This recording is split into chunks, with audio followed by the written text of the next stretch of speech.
नमस्कार. रिद्धी वॉइस स्टोरीमध्ये आपलं स्वागत आहे. अधूर प्रेम भाग 1. ही कथा आहे माही आणि विजू या दोघांची. असं कोणीतरी म्हटलंच आहे की हम एक बार जीते हैं, एक बार मरते हैं और प्यार भी एक ही बार होता है. माही अशी मुलगी होती जी नेहमी स्वप्नाच्या जगात रमलेली असायची. तिला प्रेमावर इतका विश्वास होता की तिला वाटायचे तिच्या स्वप्नातला राजकुमार एक ना एक दिवस तिला नक्कीच भेटायला येणार. तिला खूप मुलांवर क्रश व्हायचं, पण त्यापैकी कोणालाही विचारायची तिची कधीही हिंमत व्हायची नाही. पण तरीही अजून ती खऱ्या प्रेमाच्या पासून वंचित होती. अशातच एक दिवस ती बृंदा सोसायटीत राहायला आली. नवीन जागा, नवीन शेजारी, सगळं वातावरण तिच्यासाठी नवीनच होतं. त्या सोसायटीतील विजू नावाचा एक मुलगा राहायचा. अतिशय देखणा, हुशार व वृंदावन सोसायटीची जान. कोणतीही मुलगी पाहता क्षणी प्रेमात पडेल असा होता तो विजू. पण असे असूनही त्याला कोणत्याच मुलींमध्ये इंटरेस्ट नव्हता. एक सोडली तर बरं का. तिचे नाव होते देवयानी. ती इतकी सिंपल, सुंदर, श्रीमंत, एखाद्या अभिनेत्रीसारखी दिसायची. अगदी तिचा रुमाल खाली पडला तरी तो उचलायला मारामारी होईल इतकी मुलं तिच्या पाठी होती. पण तिला त्याचा काहीही फरक पडत नाही, कारण ती विजूच्या प्रेमात अखंड बुडालेली असायची. सगळ्या सोसायटीत सगळ्या मुलामुलींना त्यांच्या जोडीचा हेवा वाटायचा. विजू तासनतास बाल्कनीत देऊला बघत उभा असायचा, आणि ती पण सुद्धा बरं का.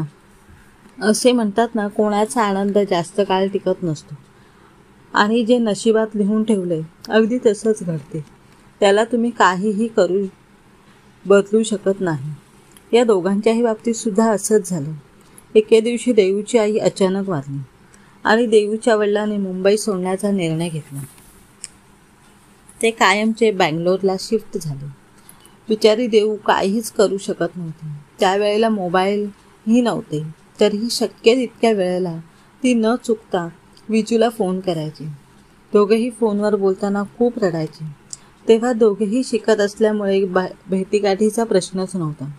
असं म्हणतात, पुढे तिचं फोन येणं बंद झाले. तसेच विजू सेटल नसल्यामुळे तिला लग्नाचे आश्वासनही देऊ शकत नव्हता. तसेच दिवस जात राहिले आणि एके दिवशी देऊच्या मैत्रिणींकडून विजूला हे समजले की देऊच्या वडिलांनी तिचे लग्न जमवले म्हणून. हे ऐकून विजूच्या पायाखालची जमीनच सरकली, पण तो रडण्याशिवाय काहीही करू शकत नव्हता. त्या प्रसंगानंतर ह्या लव्ह स्टोरीचा दुःखद एंड झाला. अशीच काही वर्ष उलटली. मोबाईलही आले, पण विजूला ह्याचा काहीही फरक पडत नव्हता, कारण ती नव्हती त्याच्या आयुष्यात. ऑफिस, घर आणि त्याची आवडती बाल्कनी, व त्या बाल्कनीत देऊच्या असंख्य आठवणी, हेच त्याचं रुटीन झालं होतं. विजू अजूनही देऊच्याच आठवणीत गुंग असायचा आणि दररोज जेव्हा वेळ मिळेल तेव्हा एकटाक बाल्कनीत उभे राहून देऊच्या बंद घराकडे बघत राहायचा. पण आज इतक्या वर्षांनी त्याला त्या घरात कुजबूज जाणवायला लागली होती. अशातच शेजारच्या पिंट्या, सोसायटीचा छोटा खबरी कडून त्याला कळले की तिथे कोणीतरी नवीन फॅमिली राहायला आली आहे. कोण आहे, किती जण आहेत, सगळे पिंट्या सांगत होता. पण विजूला त्याच्या बोलण्यामध्ये काहीच इंटरेस्ट नव्हता, कारण आता तो बाल्कनीत जास्त वेळ घालवू शकत नव्हता. माही आणि फॅमिलीला येऊन एक आठवडा झाला होता.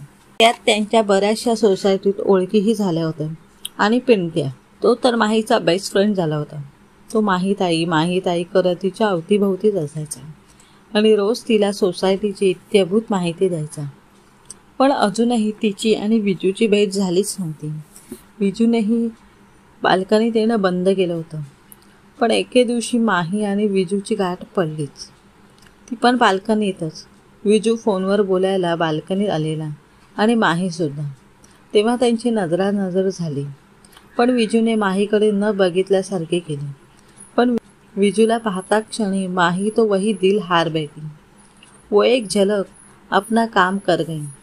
माहीला कधी पिंट्याला भेटते आणि कधी विचारते की हा देखणा कोण आहे असे झाले होते. पण शाळेला क्रिसमसची सुट्टी असल्यामुळे पिंट्या 4 दिवस त्याच्या मावशीकडे गेला होता. माहीला त्याची वाट बघण्याशिवाय काहीही पर्याय नव्हता. ती रोज वेळ मिळेल तेव्हा तासनतास बाल्कनीत बसून विजूची वाट बघत असायची. पण काही केल्या विजू तिथे दिसायचाच नाही. तिला तर त्याचे नाव पण माहिती नव्हते. तिने त्याचे नाव प्रिन्स चार्मिंग ठेवले होते.